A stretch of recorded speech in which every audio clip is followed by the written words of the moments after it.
Would you risk your life to destroy the same cartel that ruined your family? One man did and vanished without a trace. Before we dive into the story of a man who vanished with millions in cryptocurrency, make sure to hit the subscribe button and turn on notifications. At Untold Crime Vaults, we uncover the most jaw-dropping, real-life crime stories you've never heard. Until now.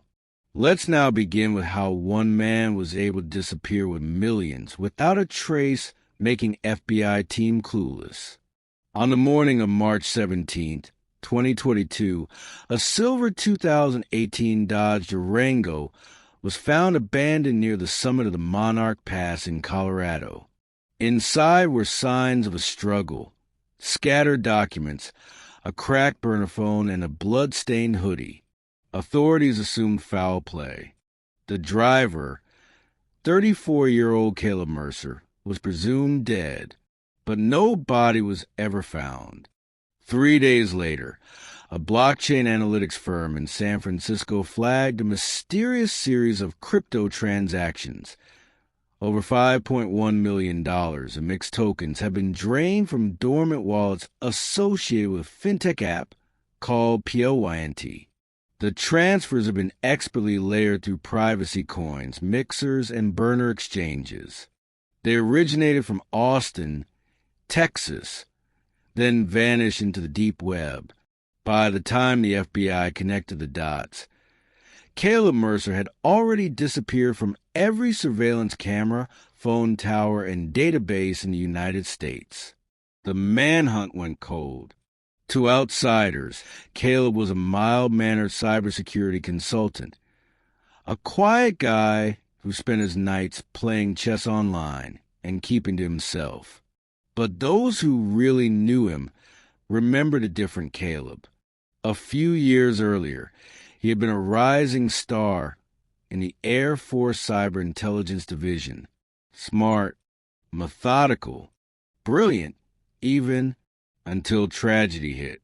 His younger brother, Jesse Mercer, overdosed on fentanyl at 24, a drug authorities later traced back to a shipment moved by the Los Arroyos Syndicate, a cartel operating in West Texas. Jesse's death broke Caleb. He resigned from the military 6 months later and drifted into contract security work, eventually landing a job with POINT, a rising fintech company offering instant crypto payments worldwide. But there was one problem. POINT wasn't just building a money app. At first, Caleb didn't think much of the anomalies. A few wallet addresses flagged by chain analysis. Unusual transactions routing through Mexican IP addresses. Some dormant user accounts that suddenly moved millions in USDT late at night. But Caleb was too sharp to ignore patterns. Over the next 3 months, he quietly logged, traced, and reconstructed the activity. What he found was chilling. POINT was being used to launder cartel money, funneled through ghost users and shell wallet clusters masked by privacy layers. The Syndicate was running a multi-tiered network of wash wallets, funneling dirty money from fentanyl sales into clean crypto portfolios. And someone inside the company, high up, had to be helping them do it. Caleb brought his findings to a senior engineer, only to be met with polite silence and later locked out of his own logs. That night he knew if he couldn't stop them from the inside, he would take them down from the outside. Caleb began to craft a plan, not one of whistleblowing or courtrooms. That was naive. He knew how deep cartel roots went into law enforcement and tech firms. His strategy would be digital warfare. Bleed the system dry, vanish, and leak the map to those who would burn it down. He rented a storage unit on the outskirts of Austin and set up what he called the lab. There he built out a parallel OS completely air-gapped from the internet. A forged identity, Brandon Vega, complete with crypto KYC documents, a web of wallets, proxies, and signal jumps to move funds without trace. His escape plan: a backup van, off-grid living gear, and multiple stage decoys. Meanwhile, at PLYNT, Caleb kept up appearances, quiet, competent, a ghost in the corner office. But every lunch break, every late night at the office, was a step closer to executing his heist. To Caleb, this wasn't about the money. It was about Jesse, the man he watched collapse in their apartment bathroom, blue in the lips, dead before the ambulance arrived. The same brother who had made it through deployment, but couldn't survive his return to a city flooded with cartel drugs. The same drugs the Syndicate laundered daily through the app Caleb now helped maintain. If the law wouldn't act, he would. And when the plan was complete, he wouldn't just rob the Syndicate. He would make them paranoid, implode from the inside, and turn on each other. Caleb knew that digital footprints never truly disappear. You don't erase traces. You drown them in noise. He started by exploiting a minor vulnerability in PLYNT's wallet reconciliation system. During random stress tests, he realized the app queued transfer orders in batches during high traffic, especially across international time zones. This gave him a brief window, less than 12 seconds, where multiple high-volume transactions could be misattributed, delayed, or rerouted without immediate detection. With this flaw, Caleb designed an algorithm to siphon funds during those tiny windows, not from users. That would trigger alarms. Instead, he targeted the ghost wallets, crypto accounts set up by the cartel with fake identities, and no KYC, know your customer verification. He scheduled the heist for 3:42 a.m., when traffic from Europe, Latin America, and the U.S. converged. The exploit would reassign the contents of 19 cartel-linked wallets to a set of deep cold storage addresses, all under alias chains and burner accounts only he controlled. He tested it twice with $5 dummy transactions. It worked. No flags. No alerts. Then he prepped for the real run. March 16th, 2022, the night before the heist. Caleb cleared out his apartment. Furniture? Donated. Laptop? Smashed. His car? Abandoned outside a bus depot in Houston. He activated his fake identity, Brandon Vega, and moved into an Airbnb cabin in the mountains of Colorado. It was off-grid, cash-paid, and near a cliffside trail he would use for the final part of his escape. Inside the cabin was only what he needed: a burner laptop with a heist code ready, a preloaded crypto cold wallet, a dummy phone with VPN and spoofing apps, a final message, a digital kill switch that, if triggered, would leak evidence of PLYNT's cartel connections to journalists, federal agencies, and financial regulators across the globe. That message had a timer. If Caleb didn't deactivate it within 7 days, it would send automatically. The moment came. The code launched.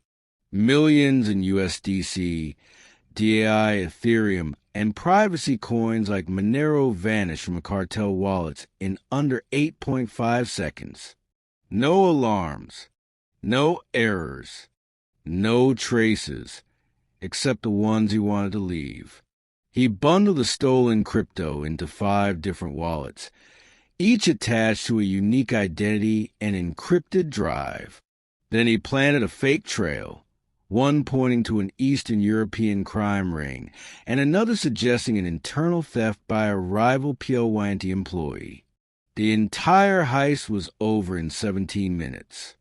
By the time the sun came up, Caleb's burner laptop was submerged in a nearby river, and his bloody hoodie was staged in his abandoned SUV, hinting at a robbery gone wrong. To the world, he was dead. By noon the next day, chaos erupted at PLYNT headquarters. Their blockchain analytics dashboard flagged the losses. $5.1 million gone. Half a dozen internal accounts breached. A forensic audit launched. Law enforcement was notified, but the trails were muddy, the identities false, and the crypto irretrievable. Then came a phone call, a blocked number. The voice on the other end? Enrique Delos, PLYNT's supposed international advisor, but really a cartel enforcer in a suit. "Find out who did this," he barked, "or you'll be joining the body count." PLYNT went dark. Its public channels shut down. Internal employees stopped answering emails. FBI cybercrime units began issuing subpoenas. But Caleb? He was already 2 states away, hiding in plain sight, watching the collapse he'd triggered from a VPN cafe in Durango. The Los Arroyos Syndicate didn't wait for answers. Within 48 hours, a PLYNT junior developer was found drowned in his bathtub. An accountant from Monterey connected to shell corporations went missing. Caleb's old neighbor back in Austin was interrogated by unknown men and ended up hospitalized. They were sending a message: nobody steals from them and lives. But they had a problem. Caleb didn't leave a traditional trail. There were no calls, no digital payments, no GPS data, no social media check-ins. His identity had been scorched from every system. The only clue was the decoy photo left in his SUV, a random image of a man in a ski mask holding up a USB stick with the word redemption scrawled in marker. What the cartel didn't know, and what the FBI would later struggle to verify, was that Caleb's escape plan hinged on the USB drive. Inside, it were 3 critical files. 1. A blockchain map of the cartel's crypto wash operation, connecting fake vendors, burner wallets, and shell exchanges across 4 countries. 2. A journal entry written like a suicide note, falsely confessing that Caleb had stolen the money out of guilt, then taken his own life. 3. A code sequence that, when posted to a darknet forum, would act as a dead man switch, exposing PLYNT, Enrique Delos, and every wallet linked to the operation. The USB was planted in a hotel safe in Las Vegas under a fake reservation name. It was his final failsafe if the cartel ever caught him. 6 days after the theft, Caleb spotted a familiar face on a Greyhound bus surveillance screen in Arizona. Rafael Lucero, an ex-Special Forces tracker who now worked as a bounty hunter for Los Arroyos. Caleb knew the cartel had deployed their best asset. Lucero didn't use technology. He used patterns. He knew how to read behavior, habits, instincts, human error. And worse, he didn't care about collateral damage. Caleb had read the reports. Lucero once killed the wrong man just to see if the real target would show up at the funeral. Now Lucero was hunting him. And Caleb had only one move left: disappear completely.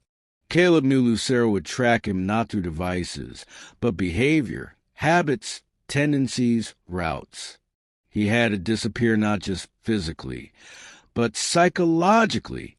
He had to become someone else, someone no one would look for. He dumped his Brandon Vega identity and activated a new one. Marcus Halden, a former forest surveyor with a clean but completely fabricated background.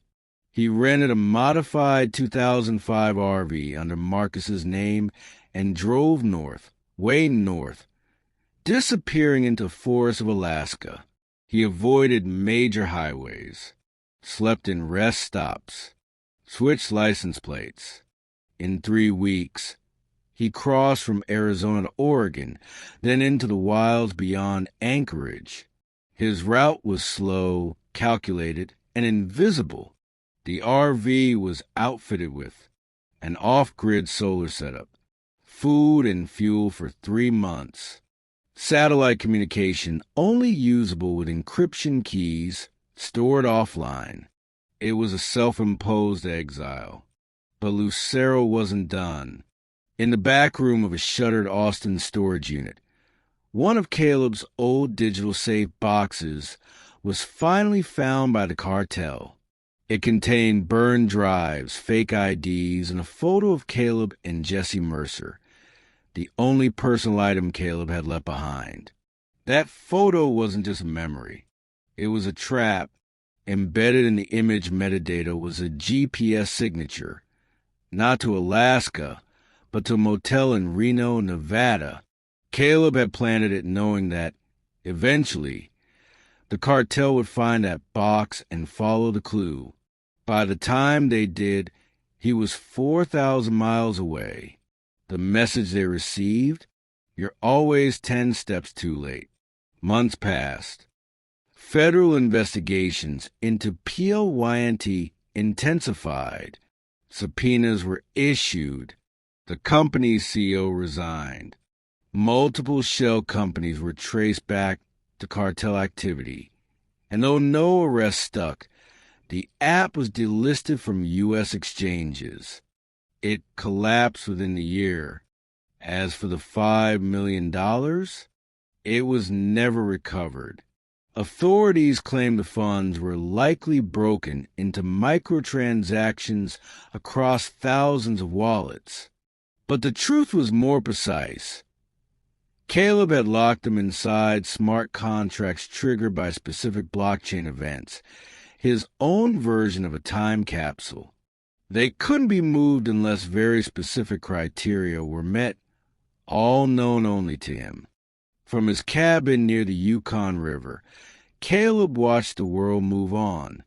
The money sat untouched, frozen in digital vaults across 3 continents. He didn't spend a dime. Not yet. 1 year later, a mysterious post appeared on a darknet forum frequented by cybercrime watchdogs and cartel traffickers alike. It read, "When a law protects poison merchants and corporations clean their blood money through apps, one man's crime becomes justice. Redemption doesn't come cheap, but I'm willing to pay it in full. Jesse's brother." Attached was a single file, a heavily encrypted blockchain mapping every transaction from PLYNT's cartel accounts to shell businesses, politicians, and narco wallets from Honduras to Houston. The fallout was massive. 3 federal investigations were reopened.